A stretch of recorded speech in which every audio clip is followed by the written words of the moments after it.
नमस्कार। आप सभी को हनुमान जयंती की हार्दिक शुभकामनाएं। हनुमान जी की कृपा आप सब पे हमेशा बनी रहे। कैसे हुआ हनुमान जी का जन्म, बेहद रोचक है कहानी। इस बार हनुमान जयंती 23 अप्रैल 2024 मंगलवार को है। साल में 2 बार हनुमान जयंती मनाई जाती है। उत्तर भारत में हनुमान जयंती चैत्र माह की पूर्णिमा पर, दूसरी बार कार्तिकेय महीने में महावीर हनुमान को भगवान शिव का 11वां रुद्र अवतार कहा जाता है और वे प्रभु श्री राम के अनन्य भक्त भी हैं। इस दिन हनुमान जी ने वानर जाति में जन्म लिया। हनुमान जी एक ऐसे देवता है जो त्रेता युग से लेकर आज तक सबसे शीघ्र प्रसन्न होने वाले देवता माने जाते हैं। मान्यता है कि जहाँ भी राम कथा होती है वहाँ हनुमान जी किसी न किसी रूप में मौजूद रहते हैं। हनुमान जयंती पर हनुमान जी की जन्म कथा का श्रवण करने से बजरंगबली की कृपा बरसती है। हनुमान जी को केसरी नंदन और आंजनेय पुत्र कहा जाता है। वहीं दूसरी मान्यता के अनुसार इन्हें हनुमान जी के जन्म के पीछे पवन देव का भी योगदान था, इसीलिए यह पवन पुत्र भी कहलाए गए। पौराणिक कथा के अनुसार त्रेता युग में राजा दशरथ में पुत्र प्राप्ति के लिए एक हवन किया था। हवन समाप्ति के बाद गुरुदेव ने प्रसाद की खीर राजा की 3 रानियों कौशल्या, सुभद्रा और कैकेयी को बांटी। उस समय खीर का थोड़ा सा हिस्सा एक पक्षी ले गया। ऐसे हुआ हनुमान जी का जन्म। उड़ते उड़ते वह पक्षी देवी अंजना के आश्रम चला गया। यहाँ माता अंजना तपस्या कर रही थी। उस दौरान पक्षी के मुंह से खीर माता अंजना के हाथ में गिर गई। देवी ने इसे भोलेनाथ का प्रसाद मानकर ग्रहण कर लिया। इस प्रसाद के प्रभाव और ईश्वर की कृपा से माता अंजना ने शिव के अवतार बाल हनुमान को जन्म दिया। उस दिन चैत्र मास के शुक्ल पक्ष की पूर्णिमा तिथि थी। हनुमान जयंती के दिन बजरंगबली को चमेली के तेल में मिश्रित सिंदूर का चोला चढ़ाएं। अक्षत, कनेर, गुड़हल या गुलाब के पुष्प चढ़ाएं। नैवेद्य में मालपुआ, बेसन के लड्डू अर्पित करें। ओम हं हनुमते नमः का 108 बार जाप करें। हनुमान चालीसा का पाठ करें। अब आरती के पश्चात गरीबों को दान दें।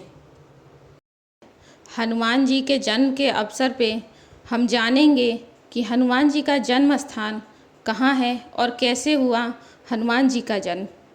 परंपरागत रूप से हनुमान जी को बल, बुद्धि, विद्या, शौर्य और निर्भयता का प्रतीक माना जाता है। संकट काल में हनुमान जी का ही स्मरण किया जाता है। वह संकट मोचन कहलाते हैं। हनुमान जी को शिवावतार अथवा रुद्रावतार भी माना जाता है। रुद्र आंधी तूफान के अधिष्ठाता देवता भी हैं और देवराज इंद्र के साथी भी। विष्णु पुराण के अनुसार हनुमान जी वायुदेव अथवा मारुति नामक रुद्र के पुत्र थे। हनुमान शब्द का ह ब्रह्मा का, नु अर्चना का, माँ लक्ष्मी का और न पराक्रम का घोतक है। हनुमान जी को सभी देवताओं का आशीर्वाद प्राप्त था। वे सेवक भी थे और राजदूत, नीतिज्ञ, विद्वान, रक्षक, वक्ता, गायक, नर्तक, बलवान और बुद्धिमान भी। शास्त्रीय संगीत के 3 आचार्यों में से एक हनुमान भी थे। अन्य 2 थे, शार्दुल और कहाल। संगीत पारिजात हनुमान जी के संगीत सिद्धांत पर आधारित है। कहते हैं कि सर्वप्रथम राम कथा हनुमान जी ने लिखी थी और वह भी शिला पर। यह राम कथा वाल्मीकि जी की रामायण से भी पहले लिखी गई थी और हनुमान नाटक के नाम से प्रसिद्ध थी।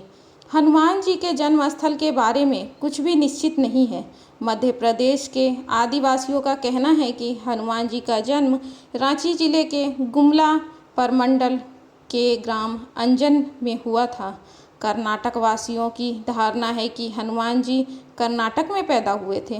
पंपा और किष्किंधा के ध्वंसावशेष अब भी हम्पी में देखे जा सकते हैं।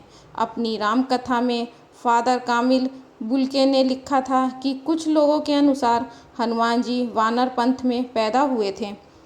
हनुमान जी का जन्म कैसे हुआ, इस विषय में भी भिन्न मत है।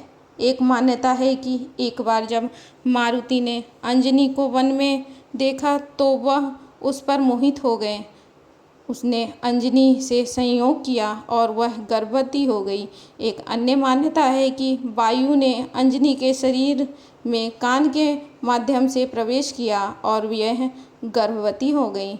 एक अन्य कथा के अनुसार महाराजा दशरथ ने पुत्रेष्टि यज्ञ से प्राप्ति जो हवि अपनी रानियों में बांटी थी, उसका एक भाग गरुड़ उठाकर ले गया और उसे उस स्थान पर गिरा दिया जहां अंजनी पुत्र प्राप्ति के लिए तपस्या कर रही थी।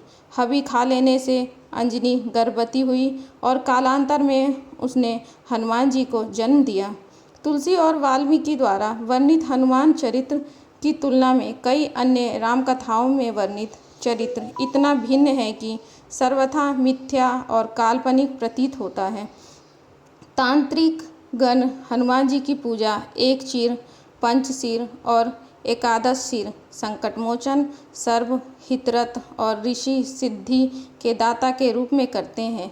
आनंद रामायण के अनुसार हनुमान जी की गिनती 8 अमरों में होती है। अन्य 7 है अश्वत्थामा, बलि, व्यास, विभीषण, नारद, परशुराम और मार्कंडेय।